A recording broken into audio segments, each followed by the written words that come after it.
வணக்கம் ஓவியா.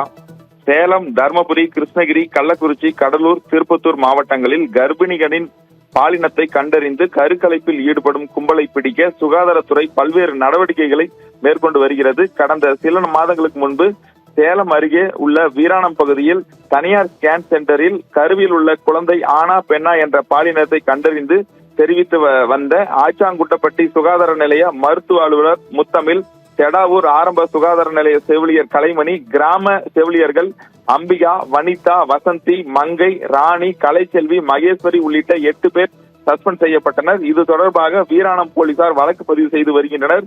இதேபோல் கடலூர் மாவட்டம் வேப்பூர், சேலம் மாவட்டம் கருப்பூர், கள்ளக்குறிச்சி மாவட்டம் என அடுத்தடுத்து சட்டவிரோதமான பாலினம் கண்டறிந்து தெரிவித்து வந்த கும்பலை காவல்துறையினர் அடுத்தடுத்து கைது செய்து வந்தனர். இந்த நிலையில் கடந்த 21ஆம் தேதி திருப்பத்தூர் அடுத்த காக்கங்கரை பகுதியில் 8 கர்ப்பிணிகள் ஆட்டோவில் வந்துள்ளனர்.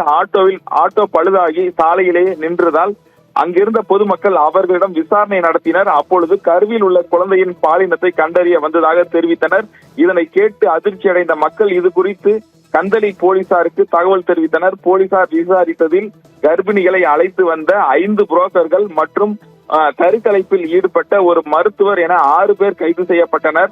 மேலும் தற்பொழுது சேலம், திருப்பத்தூர், தர்மபுரி, கிருஷ்ணகிரி ஆகிய மாவட்டங்களைச் சேர்ந்த கர்ப்பிணிகளை திருப்பத்தூர், கடலூர் மற்றும் ஆந்திர மாநிலம் சித்தூருக்கு சட்டவிரோதமாக பாலினத்தை கண்டறிய அனுப்பி வைக்கப்படுவதும் தகவல் தெரிய வந்துள்ளது. இதனை தடுக்கும் பணியில் சுகாதாரத்துறையினர் 5 மாவட்டங்களில் உள்ள புரோக்கர்களை மற்றும் அவர்களுக்கு உடந்தையாக இருப்பவர்களின் விவரங்களையும் சேகரித்து வருகின்றனர்.